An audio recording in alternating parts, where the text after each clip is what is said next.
How a single defeat sparked a business renaissance.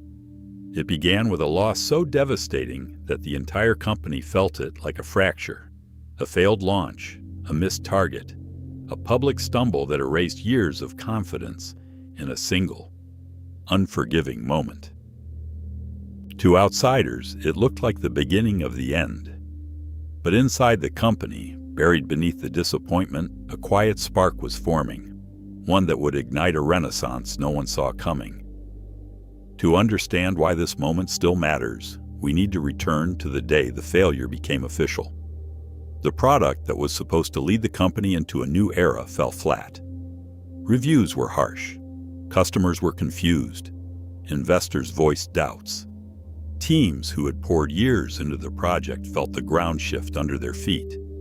Every assumption, every projection, every carefully crafted plan collapsed at once. Our story begins in the aftermath of that defeat.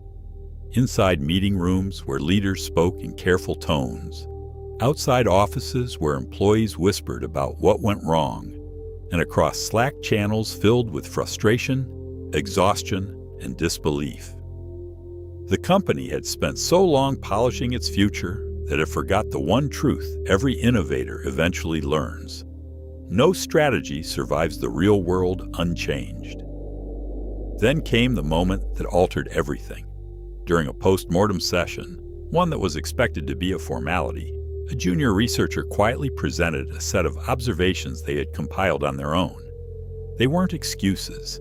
They weren't explanations designed to soften the blow. They were insights, clear, honest, and unfiltered. They showed how the company had focused on the wrong signals, listened to the wrong voices, and optimized for the wrong outcomes. The product didn't fail because the market rejected innovation. It failed because the company had forgotten how to learn. Silence filled the room as the researcher spoke. Their findings didn't just explain the defeat, they illuminated it. They revealed the cracks in the company's thinking, the assumptions baked into decisions, and the opportunities they had unknowingly overlooked. And as the presentation continued, something unexpected happened. The energy in the room shifted. What had been a funeral for a failed product became the ignition point for a new beginning. The defeat wasn't a dead end. It was a signal, a sign that the company needed to rediscover the curiosity, humility, and hunger that had once fueled its rise. No one realized it yet, but that single moment of honesty was about to reshape the company's future. The researchers' insights spread through the company faster than leadership expected. People who had spent weeks feeling defeated now saw patterns they had missed before. Engineers replayed the launch from their perspective, identifying features rushed under pressure, shortcuts justified by deadlines, and user feedback lost in layers of approvals. Designers reviewed interfaces that looked beautiful in presentations but confused real customers. Product managers traced decisions back to assumptions that had gone unquestioned for years. The more teams reflected, the clearer the truth became. The failure wasn't a single mistake. It was a culmination of habits the company had normalized. Habits that made learning optional, feedback secondary, and discomfort something to avoid instead of explore. As tension built, leadership convened a larger meeting to address the growing introspection. Some executives wanted to move on quickly, arguing that dwelling on the defeat would weaken morale.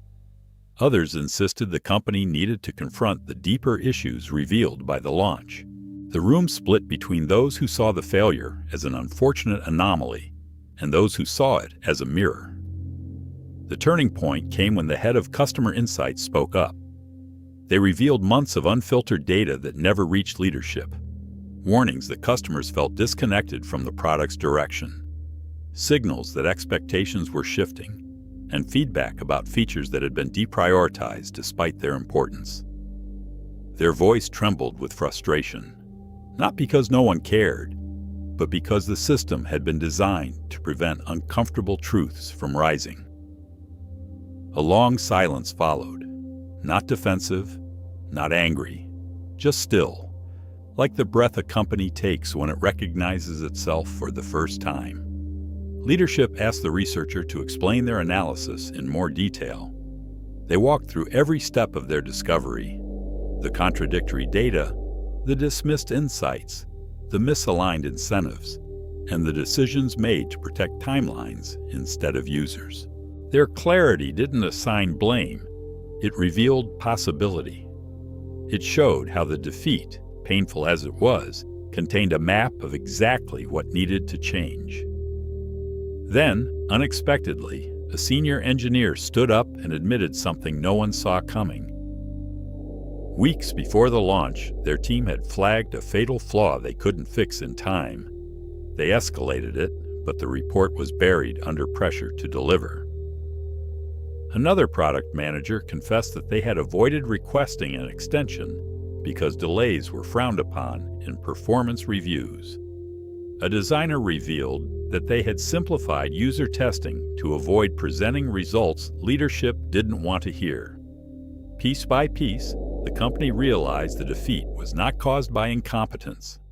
It was caused by a culture that rewarded certainty and punished honesty.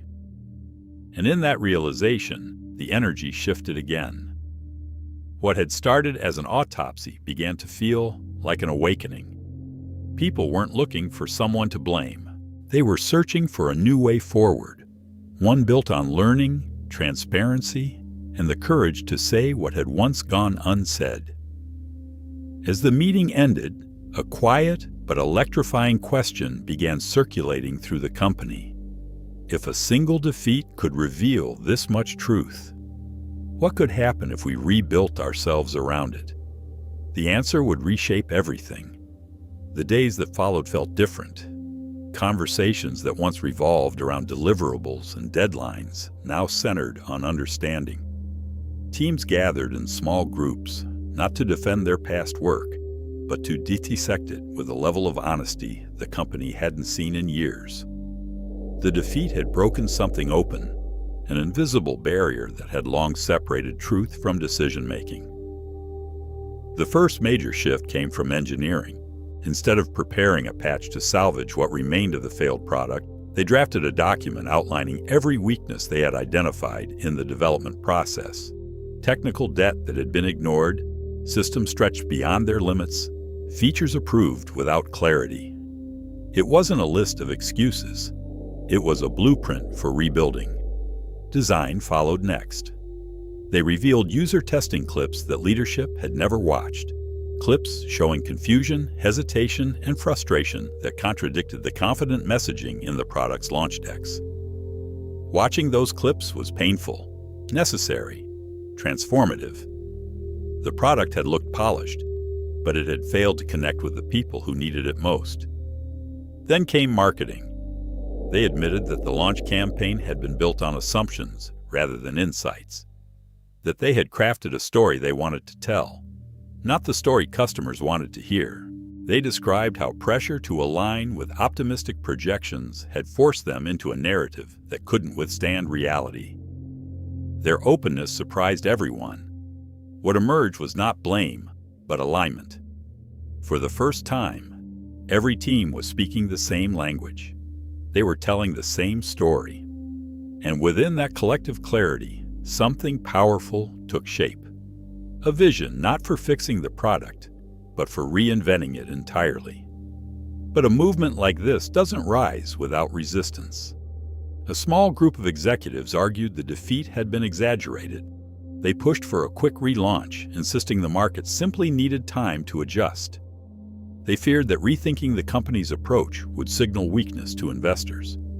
They warned that deep structural changes would be expensive, risky, and disruptive.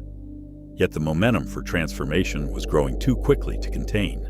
Employees from across the company, junior and senior, technical and non-technical, submitted proposals for how to rebuild the product with more truth, more testing, more transparency. Slack channels filled with ideas. Cross-functional meetings formed organically. The desire to learn became contagious. The breakthrough came during a leadership off-site, where the CEO, who had remained measured and cautious until now, spoke with a rare vulnerability. They admitted that the defeat had shaken them deeply, that they too had fallen into the trap of trusting polished dashboards over human signals. And then they asked the question the entire company was wrestling with. What if this failure isn't the ending we fear, but the beginning we needed? The room shifted. Doubt softened. Resistance weakened. The possibility of reinvention, once too daunting to consider, suddenly felt like the only path forward. The CEO proposed a radical idea: rebuild the product from scratch using a new process centered entirely on learning, rapid testing, cross-team collaboration, real-time feedback loops, complete transparency, a structure that encouraged honesty instead of punishing it. It was ambitious, uncomfortable, uncertain, and it was exactly what the company needed. By the end of the offsite, leadership had reached a fragile but genuine consensus. The defeat would not be buried.